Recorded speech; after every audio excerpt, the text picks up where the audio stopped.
On today's episode of Locked On Oilers, we are going to answer one simple question. Do the Oilers have a Josh Brown problem?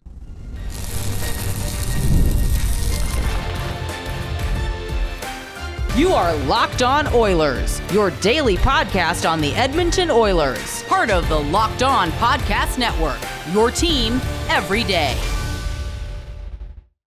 Hello, everyone, and welcome to this Tuesday edition of Locked On Oilers. I am your host, Nick Zararis. I want to thank everyone who's making Locked On Oilers their first listen of the day. Locked On Oilers, a part of the Locked On Podcast Network, your team every day. And today's episode is brought to you by our friends over at Gametime, where you can download the Gametime app, create an account, and use code LOCKEDONNHL for $20 off your first purchase.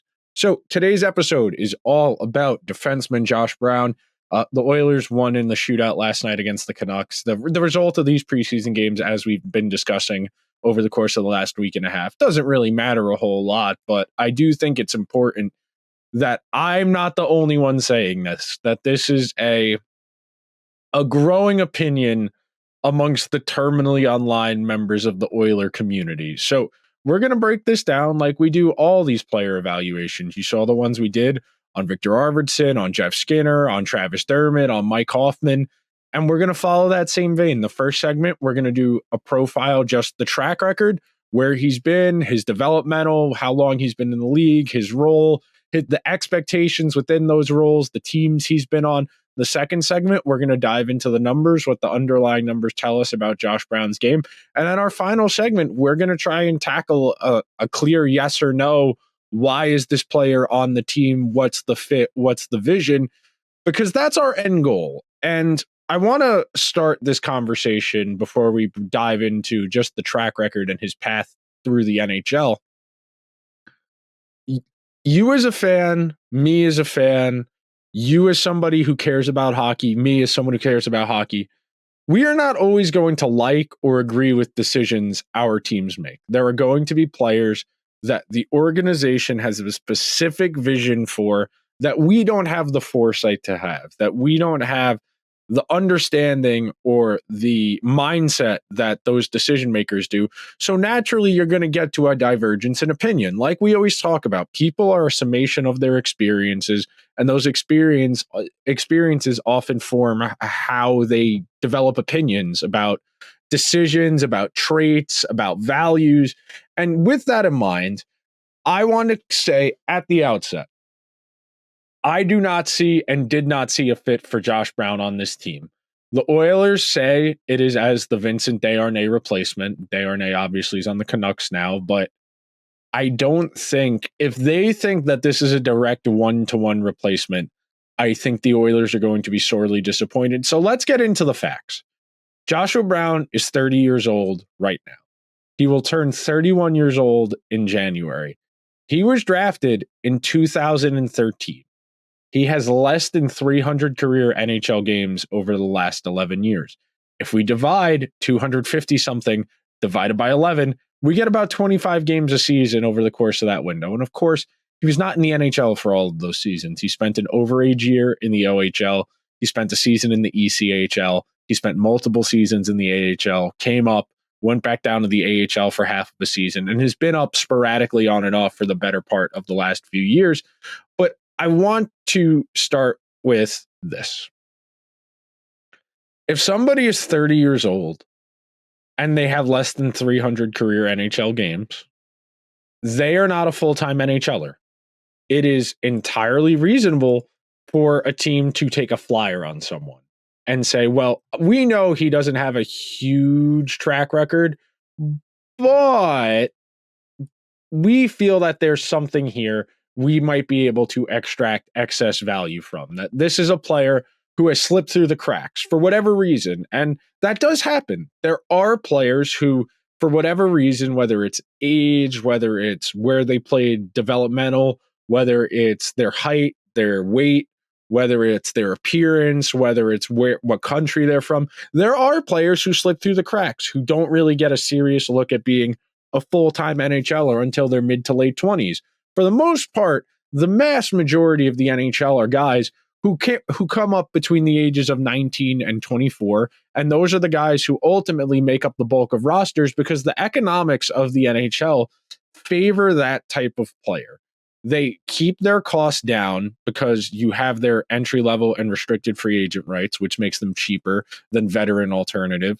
And because of the way contracts are structured, where after a certain number of years in the NHL, you become subject to waivers, teams are more willing and more likely to take their lumps with a guy who has to clear waivers than they would be with somebody who's on a two-way contract. So Josh Brown is somebody who has, and I want to repeat this, 290 career NHL games played as a 30-year-old who will be 31 in January. This is not somebody who has a track record of any real success at the NHL level.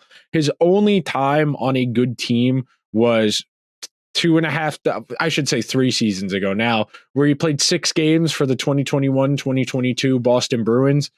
That Bruins team was really good in the regular season. That Bruins team had a solid run. They lost in the first round of the Hurricanes. They got upset, but spot starter. And that's the thing here. When we had this conversation 2 months ago on July 1st, when free agency opened, the conjecture, and this was not just me, the conjecture is that Josh Brown was signed to be a 7th defenseman. But based on the way training camp is going, based on the way preseason games are going, it really seems like the Oilers want to give Josh Brown a chance to do this full time for the first time as a 30-year-old.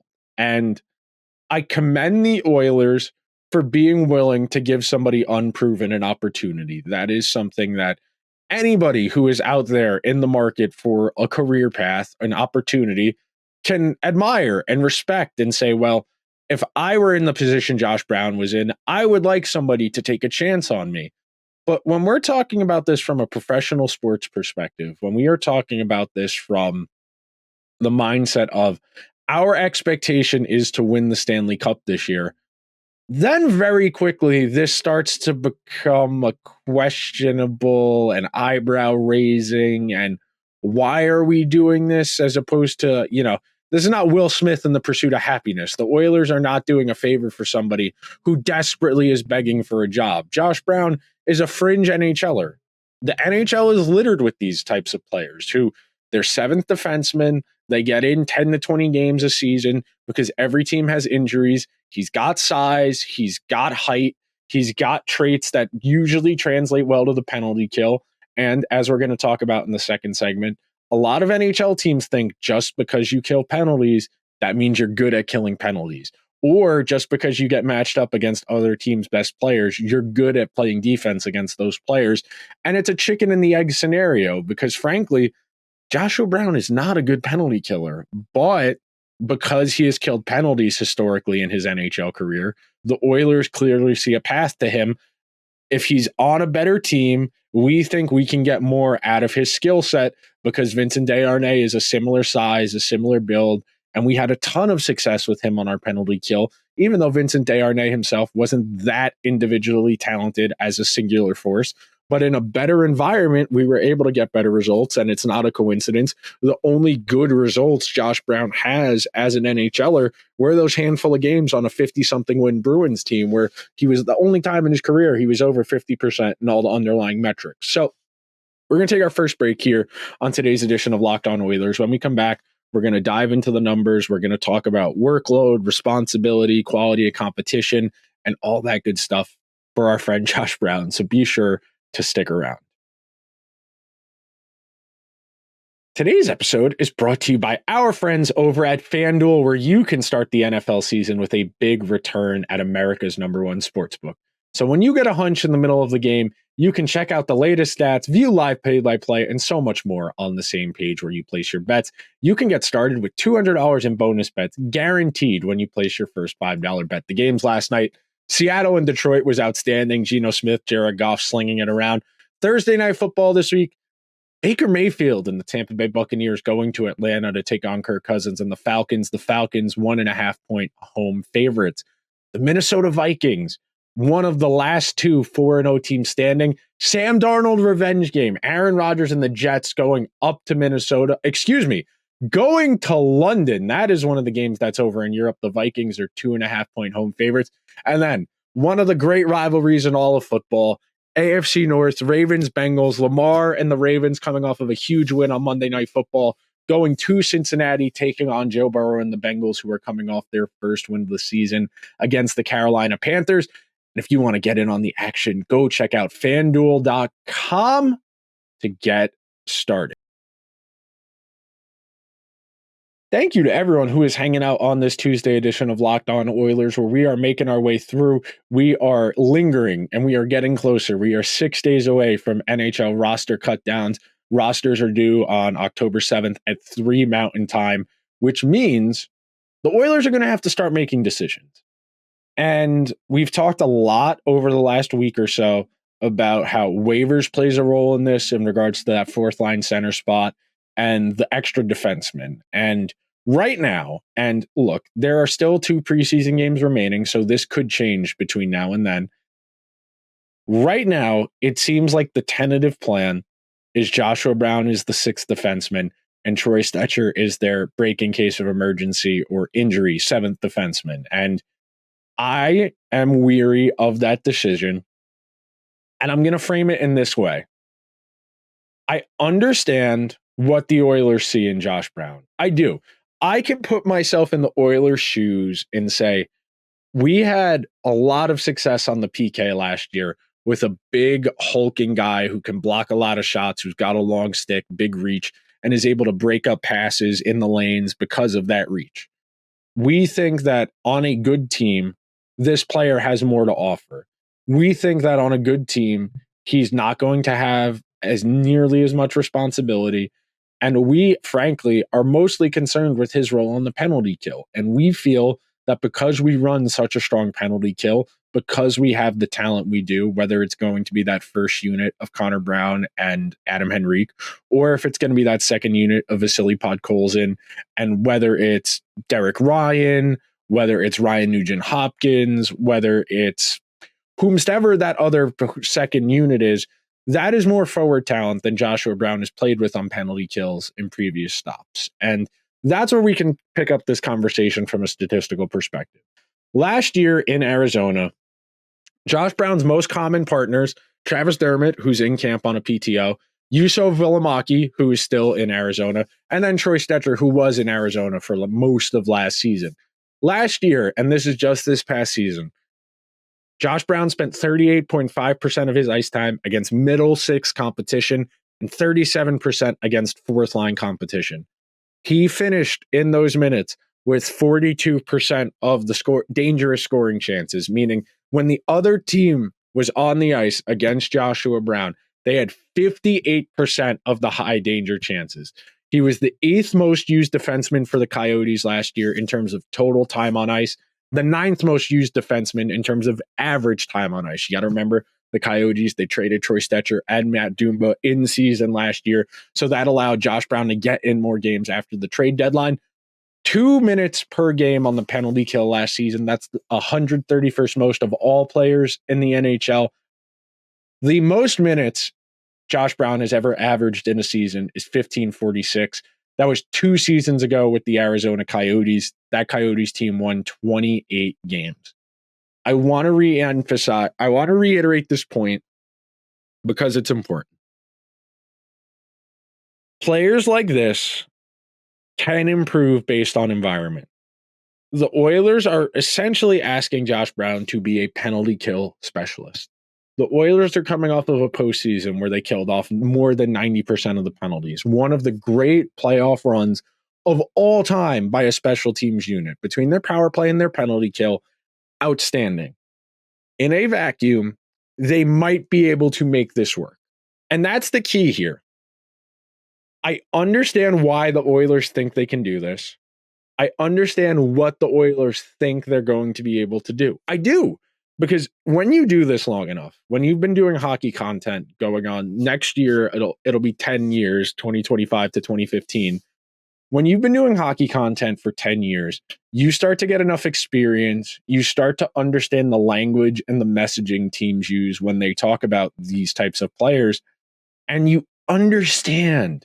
And that's the conniving part of this, is that teams think this. And there is a barrier as far as honesty in messaging. No team is ever going to come out and say, well, this guy was really bad, but we think we're a good team, so we're going to be able to hide him. Teams are going to say, well, he's gritty, he's big, he plays physical, he protects other players on the team. And you use a certain type of messaging to describe a certain type of player, and every team does it. You start to put together an honest picture of what you can expect from someone. And when we dive into these numbers in a second, it is not going to be pretty. In terms of all defensemen to play at least 200 minutes over the last 3 seasons, and only 200 minutes, that is not a lot of ice time over a 3-year period. You know, for someone like Josh Brown, who averages 13 minutes a game, it's about 15 to 20 games of NHL experience. Of course, he played more than that, but that's just a baseline. We set certain parameters to cut out guys who only play a handful of games to be a little more precise in our ranking. So when Josh Brown was on the ice over the last 3 seasons, teams had 66.79 chances against per 60. That is the 10th worst rate of all defensemen in the NHL to play at least 200 minutes over the last 3 seasons. When Josh Brown was on the ice, his team conceded 3.22 goals against per 60. That is the 44th worst of all D to play at least 200 minutes. The Oilers, excuse me. Josh Brown's teams conceded 3.7 expected goals per 60. That is the 18th worst rate of all defensemen to play at least 200 minutes over the last 3 seasons. And then, last stat I got for you. 13.65 high danger chances against per 60 minutes. That is the 25th worst ranking of all defensemen to play at least 200 minutes over the last 3 NHL seasons. We are talking about a bottom 5% quartile player in all of the key shot chance metrics. We are talking about somebody who has statistically been out of his depth at the NHL level over the last 3 seasons. He has not played on good teams. He has not played a ton of minutes. That said, when we have this substantial of a sample size, we've got 5+ years. He's been floating around the periphery of the NHL since 2018, 2019.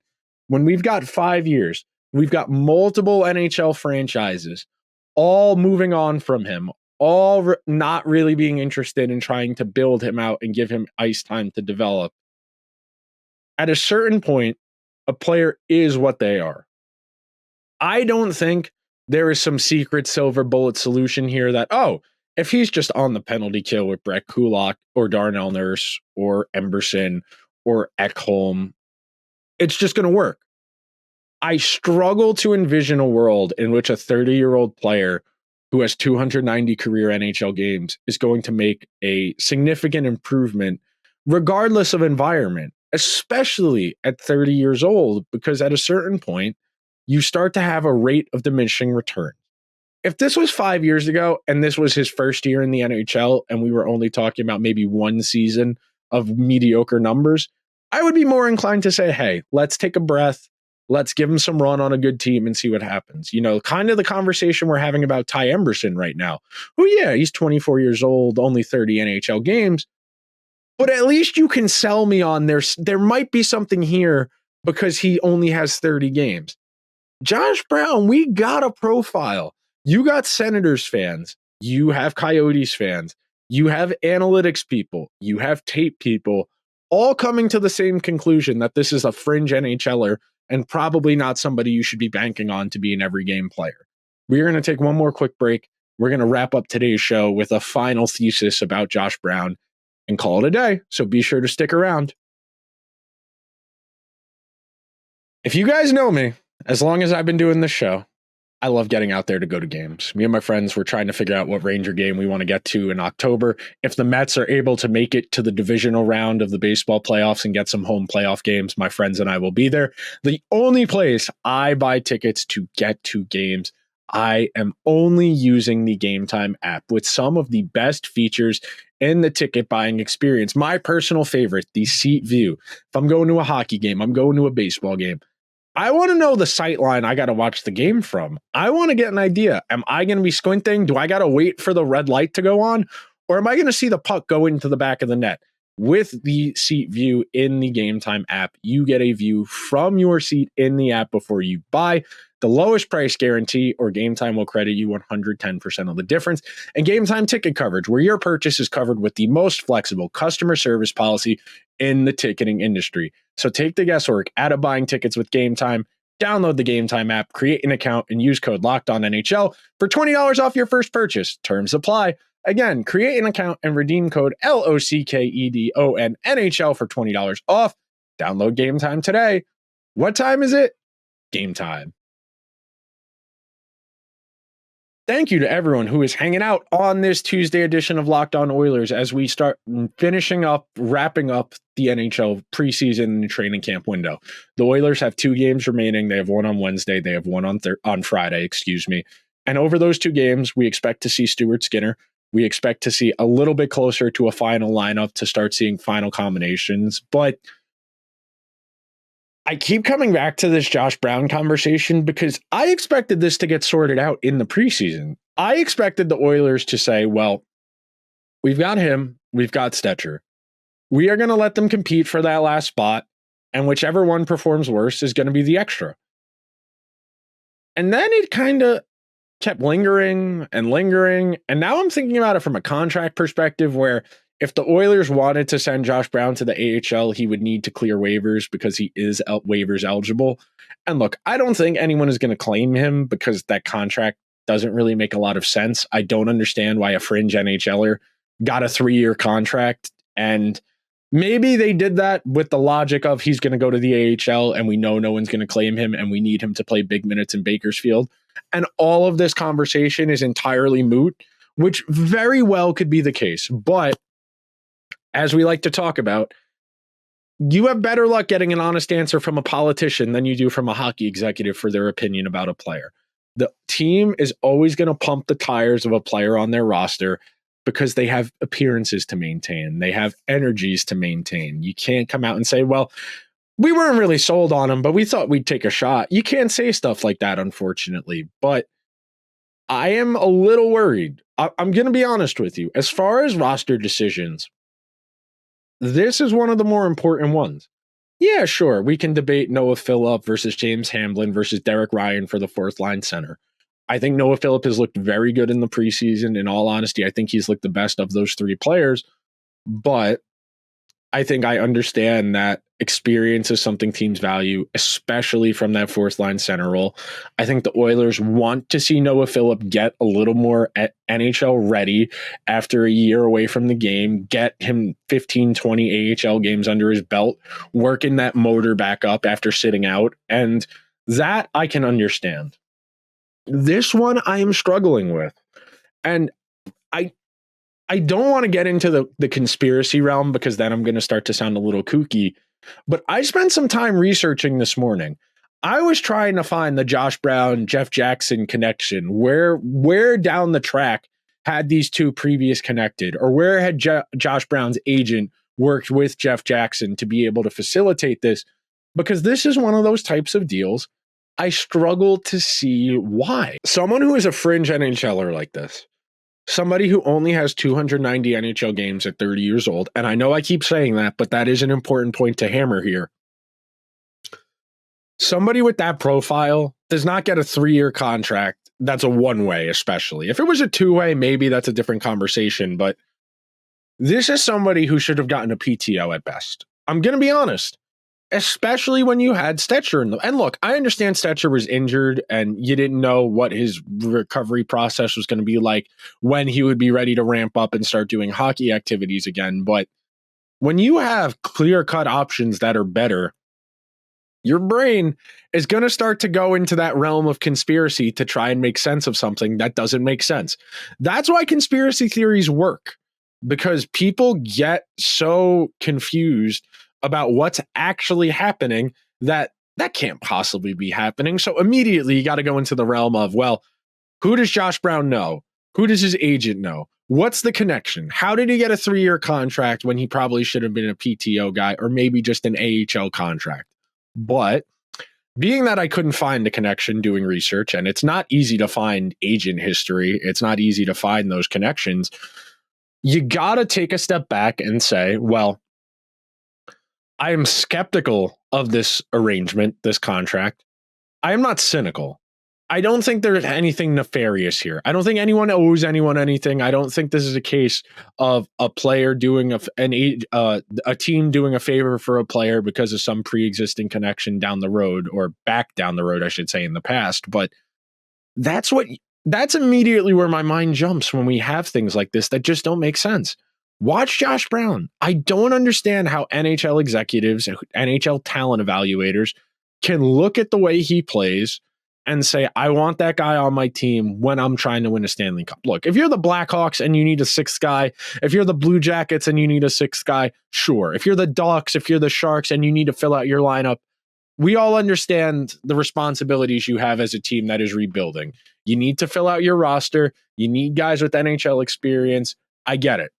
When your expectation is we are coming into this season as the Stanley Cup betting favorite and we are coming off of being 1 goal away from winning the Stanley Cup, you don't get to make bad decisions like this. And that's what's so frustrating. Yes, the Oilers made some calculated risks and they lost outright. You know, you gave Skinner and Arvidsson those contracts. You brought in Josh Brown. You gave Henrique an extension. He took less money. That's great. That cost you Philip Broberg and Dylan Holloway. So you lost financial flexibility down the road. You lost the opportunity to raise your team's ceiling through in-house improvement. What are we doing here? What is the Josh Brown vision? Is he really going to play 15 minutes a game and kill penalties? Is that it? Because I feel like you could have found someone better for that. I really struggle to understand why NHL teams are so reluctant to put good players on the penalty kill. And look, I understand. You don't want to give too much workload to quality players. You don't want Evan Bouchard killing penalties because his other minutes are more important. And you kind of look, and hockey teams have historically looked at penalty kill minutes as throwaway minutes. You don't want to give your stars those minutes because you don't want them getting hurt and you want them more worried about offense. It is not an exaggeration to say Travis Dermott is a better hockey player than Josh Brown. If you were that concerned about improving or maintaining your penalty kill, you could have done better. And maybe, again, like I said at the start of the third segment, maybe all this is for naught. Maybe Josh Brown, the Oilers signed him to a bad contract on purpose, knowing he wouldn't get claimed so they could sneak him back down and he can just play a lot of minutes in Bakersfield, and that's fine. I'm a little worried he's going to be on the team for a good chunk of the season. A 6th defenseman is enough. They play enough where they can tank things. But that will just about do it for today's edition of Locked On Oilers. If you could be so kind before we get out of here, please subscribe to the show wherever you get your podcasts. If you are listening over on Apple or Spotify, please give the show a 5-star review.